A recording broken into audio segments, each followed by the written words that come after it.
والدین کے ساتھ میدان حشر میں سلوک کرنے والے کا عجیب قصہ۔ بسم اللہ الرحمن الرحیم۔ حدیث میں ایک شخص کے میزان عمل کے دونوں پلڑے برابر ہو جائیں گے۔ اللہ تعالیٰ فرمائیں گے تم جنت والوں میں سے نہیں اور نہ ہی دوزخ والوں میں سے ہو، تو اس وقت ایک فرشتہ ایک کاغذ لے کر آئے گا اور اس کو ترازو کے ایک پلڑے میں رکھے گا۔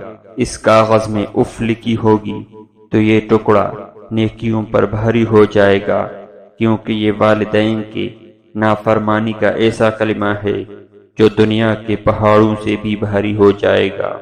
چنانچہ اسے دوزخ میں لے جانے کا حکم کیا جائے گا۔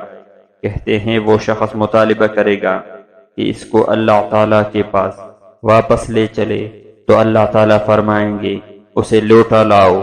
پھر اللہ تعالیٰ اس سے پوچھیں گے کہ اے نافرمان بندے، کس وجہ سے تم نے میرے پاس واپس آنے کا مطالبہ کر رہے تھے؟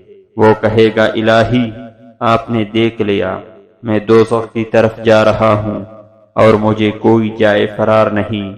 میں اپنے والدین کا نافرمان تھا، حالانکہ وہ بھی میری طرح دوزخ میں جا رہے ہیں۔ آپ اس کی وجہ سے میری عذاب کو بڑھا دے اور ان کو دوزخ سے نجات دے۔ فرماتے ہیں کہ اللہ تعالیٰ ہنس پڑیں گے اور فرمائیں گے تو نے دنیا میں تو ان کی نافرمانی کی اور آخرت میں ان کے ساتھ نیک سلوک کیا۔ جا اپنے باپ کا ہاتھ پکڑ اور دونوں جنت میں چلے جاؤ۔